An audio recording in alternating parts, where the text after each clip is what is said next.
For me, I ask them, what is it like for you to know you have these feelings and opinions and convictions, but you are so afraid to share them with people? What is that like for you? Because that seems far more terrifying.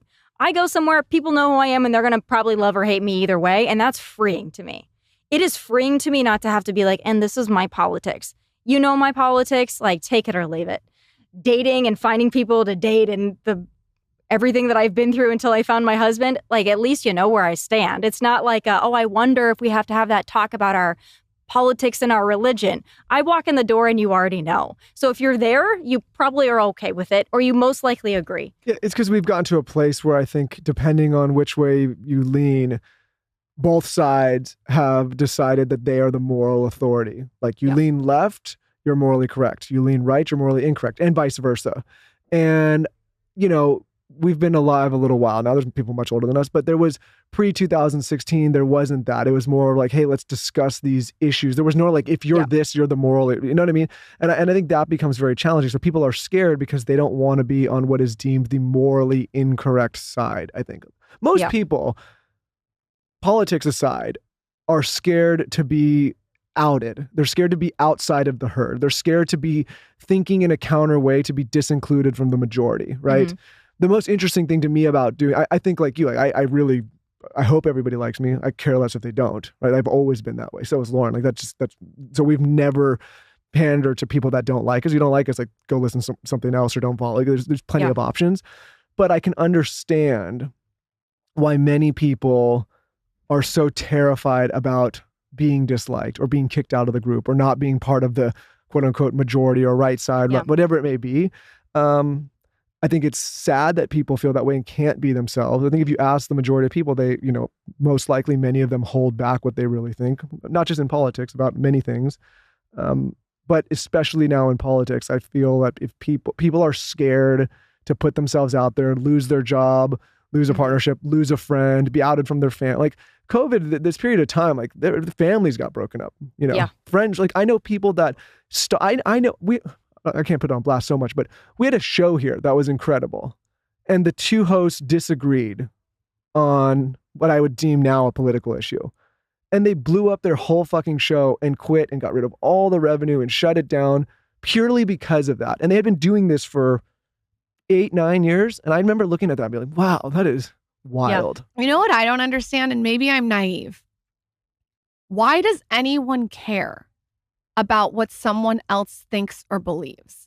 If it's not hurting someone, why does anyone, I don't understand why anyone cares. That's what I've never been able to understand that. And Michael says that I'm thinking the way I think and I'm not putting myself in anyone's shoes. Like, I don't care. Like, why can't everyone just believe what they want to believe how they want to believe it? Because I think if you take it to the step where you believe if somebody else thinks counter to the way you think, it's a threat to your way of life, right? And then all of a sudden you're threatening their life, right? I really think people go that far with it. It's like this, if you, on this, and listen, in many cases, like for certain issues, maybe, you know, like, I can understand why people get there, but I think that's what it is like you think differently than me, and that is a threat to the way that I exist and the way that I live and to my family, and I think that's why they get so primal about it. One thing that I love about our audience so much is we have the most thoughtful, generous audience members of any podcast in the entire world. They are so thoughtful that they not only put their health and their family's health as a priority, but they put their dog's health as a priority. And if you don't, I'm going to beat you into doing so right now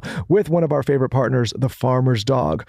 We love the Farmer's Dog because they bring healthier, better alternatives for food to the pets that love us the most, our dogs. The days are longer, the walks are longer, and one easy way to help your dog shine this season is with fresh, healthy food from the Farmer's Dog. For those of you that do not know what the Farmer's Dog is, the Farmer's Dog makes real, fresh dog food and delivers it right to your door. Recipes are developed by vet nutritionists, made from real meat and veggies, and portioned just for your dog, making it easy to say goodbye to burnt brown balls and feed your dog real food with real benefits.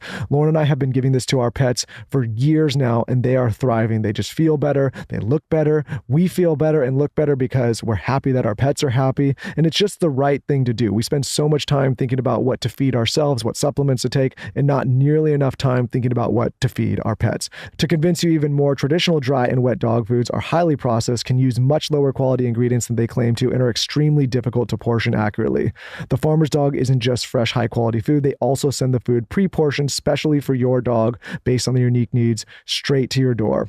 Get 50% off your first box of fresh, healthy food at thefarmersdog.com/skinny. Plus, you get free shipping. Just go to thefarmersdog.com/skinny to get 50% off. That's thefarmersdog.com/skinny. The kiss isn't the typical first kiss. It's carnal and dirty and makes me excited for more. Ooh, hold on, Kindle Vella. What do we have here? What's all this about? Okay, wait, here's a good one. The monster couldn't find me here. I was free. What monster? Free from what? I need details. These are a couple of quotes from stories on Kindle Vella. And believe it or not, those are the juicy parts that you can read for free. And if those aren't your speed, you can definitely find your own Vella vibe. If you don't already know what Kindle Vella is, it's stories that are broken out into short form episodes right from the Kindle app. Since the stories are in episodes, you can binge them like you would your favorite TV show or podcast. You can start reading completely for free and read from anywhere while you're waiting for your coffee, in between errands, or right before you hop out of bed. The episodes are short, but full of excitement and lines that leave you wanting more. It can be hard finding time to read and committing to a book that might just collect dust, but since your first 10 episodes of each story are free and you can read from your phone or tablet, you get all the benefits of reading without any of the discouragement. Buy doom scrolling Hello Sexy Vampires or Meet Cutes or Freedom from Monsters. Michael and I actually read Hand of the Queen, and it's a really fun sci-fi fantasy. Another great part of the Kindle Vella is I'm never really reading alone. The author leaves notes throughout the story, and I can even comment on each episode and talk with other readers about what's happening. It's easy to use, but the stories are hard to put down. If you're looking for short episodes that you can read in your pockets of your day, download the Kindle app and scroll to the Kindle Vella tab and start reading for free. All right, I am traveling this week, and one thing that I never forget to travel with is Base. Base has this cosmetic bag, and I actually don't use it for my cosmetics. I use it for my skincare. It fits every piece of my skincare in this beautiful bag, and it organizes it, and it just makes me feel efficient and effective because I can be kind of a chaotic traveler. But Base has this bag that is the bag that every woman needs, whether it's for your makeup or your skincare. I even will throw my Skinny Confidential ice roller in there, my razor. It just fits everything so nicely. They really thought of everything. And it makes sense because Base was created by actress Shay Mitchell, and her whole mission is to create sleek and affordable bags. They also have packing cubes, which I use all the time, luggage, accessories. Everything is designed to help you to travel effortlessly while looking fabulous. Their luggage is awesome. It comes in multiple sizes. They did a collab with Lonely Ghost, which is amazing. The red one is so chic. They have a weekender bag, which is super functional. And of course, they gave you guys a code. This is amazing. They have over 30,000 five-star reviews. People love their stuff. Right now, Base is offering our listeners 15% off your first purchase.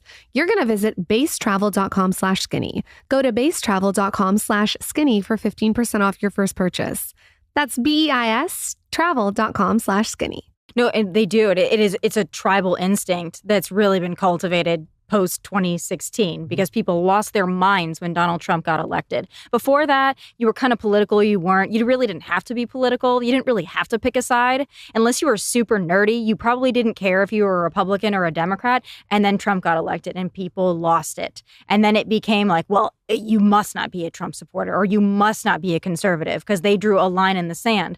But to your point, I rarely talk to liberals, and I have friends who are liberal, who are Democrat. Two of my best friends, liberal, Democrat, voted for Joe Biden. But I rarely meet a liberal or a Democrat who is afraid to voice their opinion. I meet a whole lot of conservatives that are. Liberals walk into a room and kind of tell you how they feel and how they believe, and they'll tell you everything about yourself and like it or don't like it. And I admire that about liberals as a group. Me, I ask them, what is it like for you to know you have these feelings and opinions and convictions, but you are so afraid to share them with people? What is that like for you?